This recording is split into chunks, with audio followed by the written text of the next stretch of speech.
Oggi, grazie al giovane vignaiolo Matteo Vettoretti, titolare dell'azienda Al Ponte di Montebelluna, ho ricevuto direttamente a casa questo Marzanino del Veneto. Il Marzanino ha una storia secolare, è un'uva a bacca nera coltivata principalmente in Trentino, in Veneto e in Friuli e in altre poche zone del nord come l'Emilia, la Lombardia. Troviamo anche tracce in Sardegna.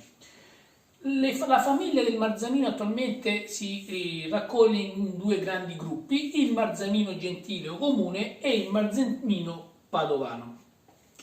Questo Marzanino veneto è ottenuto dai vigneti che l'azienda Al Ponte ha sul Montello. Sono vigneti di circa 45 anni di età che danno vita a un prodotto che nel bicchiere è di un rosso rubino tenue con dei riflessi violacei.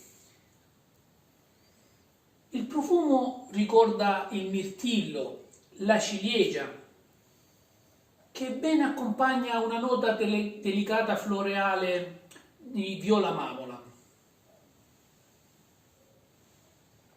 In bocca il suo sapore è secco, pieno, abbastanza fresco e morbido ed equilibrato. La leggerezza dell'aroma e l'acidità equilibrata permettono di accostare questo vino rosso del Veneto a molte specialità di carne o di pesce di fiume.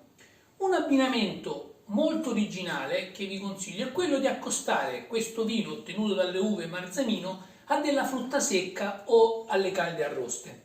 Nel salutarvi vi ricordo l'iniziativa di Confagricoltura che in collaborazione con le aziende agricole ti porta a casa i prodotti del territorio. Prosit!